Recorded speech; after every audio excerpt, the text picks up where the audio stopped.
వీడియోలోకి ఎంటర్ అయ్యే ముందు చిన్న ఇన్ఫర్మేషన్. వరి పంట గురించి.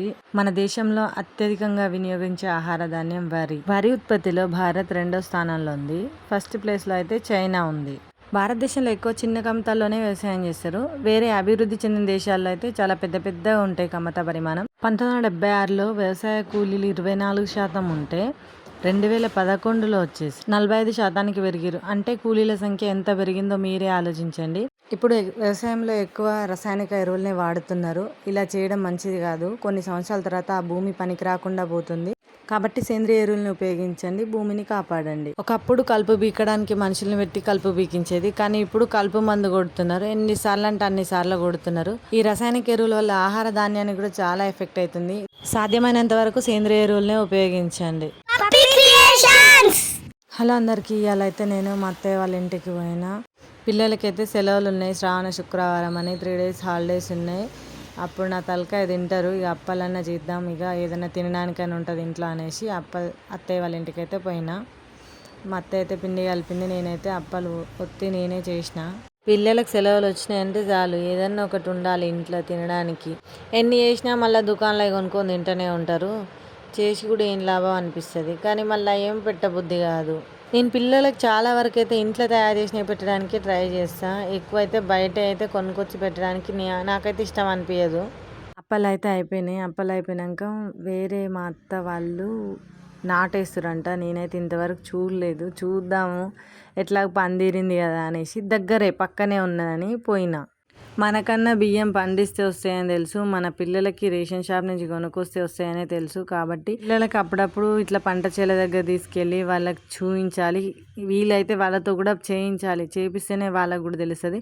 ఎప్పుడు వరి నాటేయడం బయట నుంచే చూసిన, కానీ ఎప్పుడు పొలంలోకి దిగి నేను ఎప్పుడు చేయలేదు. సరే ఈసారి చూద్దాం ఎట్లుంటుందో. అసలు దీంట్లో దిగినాక నడవడానికే రావట్లేదు.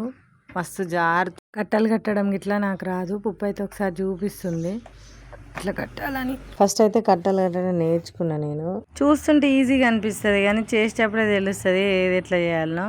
నార్ బీకడం కూడా రాకుండే, అది కూడా నేర్చుకున్నా ఇవాళ అన్నీ నేర్చుకున్నా. ఎందుకంటే చెప్పినా కదా, పిల్లలందరికీ కూడా నేర్పియాలి. ఫస్ట్ మనకే రాంది పిల్లలకి ఏం నేర్పుతాం మనం, అందుకే మనకు రావాలి ఫస్ట్. ఎండ అయితే ఇవాళ ఫుల్ కొడుతుంది. అసలు కొంచెం కూడా వానలు లేవు. 3 days నుంచి ఫుల్ ఎండలు కొడుతున్నాయి.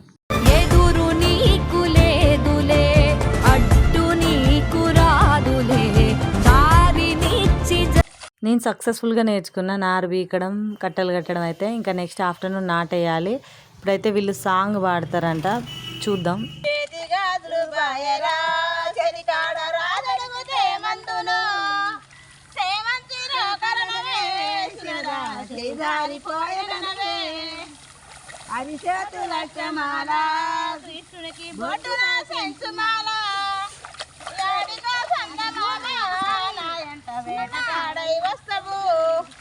పాటలు పాడకుండా చేస్తే అసలు పని చేసినట్టే లేదు. ఇంకా అన్నం టైం అయితేనే ఉంది, 1 అవుతుంది. అందరం కలిసి తిందామన్నారు. వీళ్ళంతా వేరే సైడ్ నాటేస్తారు. వీళ్ళేమో కొంతమంది నారు పీకడం, కొంతమంది నాటేయడం అన్నట్టు. అందరైతే తిన్నారు. అందరు బాక్సులు తెచ్చుకున్నారు. ఒకళ్ళు కర్రీస్ ఒకళ్ళు షేర్ చేసుకోవడం, అందరు కూర్చొని తినడం మస్తు హ్యాపీగా అనిపిస్తుంది కదా. అందుకే మా అత్త ఇంటికాడ ఉండన్నా ఉండదు. 10 మందిలో పోతే మస్తు హ్యాపీగా అనిపిస్తుంది. ఏ కష్టాలున్నా మర్చిపోవచ్చు అనే. పనికి పోయేటోళ్ళు పనికే పోతారు, ఇంటికాడ ఉండంటే అస్సలు ఉండరు. ఎందుకనేమో నలుగురు కలిసి మాట్లాడుకుంటూ పని చేస్తారు కాబట్టి మంచిగా అనిపిస్తుంది. అందుకే వాళ్ళు ఇంటికాడ ఉండాలంటే అసలు ఎంత ఉండమన్నా ఉండరు. చెప్పిన కదా, కొంచెంసేపు తిన్నాక రెస్ట్ తీసుకున్నారు. తర్వాత ఆఫ్టర్నూన్ నాటేయడానికి పోయినారు. రైతే దేశానికి వెన్నెముక అని ఎందుకంటారో నాకు ఇప్పుడు అర్థమైంది. ఎందుకంటే వెన్ను వంచి పని చేయాలి కాబట్టి. చిచి అస్సలు కాదు. ఎందుకంటే మన బాడీలో మెయిన్ పార్ట్ వెన్నెముక కాబట్టి మన దేశానికి కూడా రైతు అంతే ముఖ్యమని చెప్పడం కోసం పోల్చిరు. కానీ నాకు బ్యాక్ పెయిన్ వస్తుందని నేను అట్లా అన్నా. కొంచెం సేపు వంగి వేస్తేనే నాకు ఇట్లా ఉంది. వీళ్ళు పొద్దునుంచి సాయంత్రం దాకా వంగి వేస్తారు. వంగి వేయడం ఒక ఎత్తు అయితే, దీంట్లో కాళ్ళు జరపడం, బురదలు అసలు కాళ్ళు జరగని కూడా జరుగుతలేదు. కింద పడతామేమో అనిపిస్తుంది.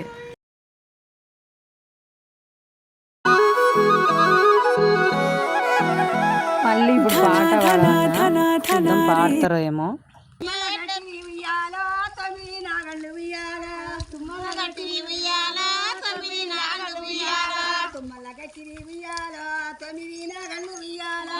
కొమ్మల గట్టిని ఉయ్యాలో 9 నాగళ్ళు ఉయ్యాలో పెళ్లి పిల్లం తెచ్చ ఉయ్యాలో పెరుగునే సద్దులు ఉయ్యాలో పెళ్లి పిల్లం తెచ్చ ఉయ్యాలో పెరుగునే సద్దులు ఉయ్యాలో వద్దని పంపినే ఉయ్యాలో గాంధారి గాడు ఉయ్యాలో వద్దని పంపినే ఉయ్యాలో గాంధారి గాడు ఉయ్యాలో పెళ్లి పిల్లం తెచ్చ ఉయ్యాలో పెరుగునే సద్దులు ఉయ్యాలో పెళ్లి పిల్లం తెచ్చ ఉయ్యాలో పెరుగునే సద్దులు ఉయ్యాలో లంజమ్మ తెచ్చనే ఉయ్యాలో గట్కనే బుట్లైన ఉయ్యాలో లంజమ్మ తెచ్చనే ఉయ్యాలో గట్కనే బుట్లైన ఉయ్యాలో గడకడ దాగనే ఉయ్యాలో గాంధారి గాడు ఉయ్యాలో గడకడ దాగనే ఉయ్యాలో గాంధారి గాడు ఉయ్యాలో తొమ్మల గట్టిని ఉయ్యాలో 9 నాగళ్ళు ఉయ్యాలో.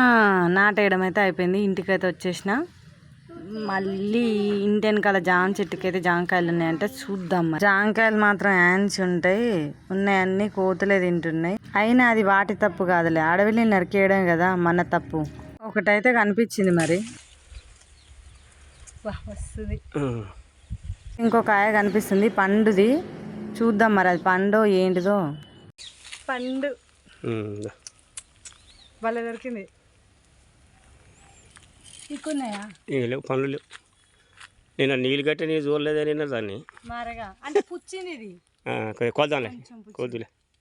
ఇంతే మరి, ఇక పోతా ఇంటికి. టైం అయితేనే ఉంది, పోవాలి. రైతు కష్టం ఏందో నాకు ఇవాళ అర్థమైంది. రైతులనైతే గౌరవించండి.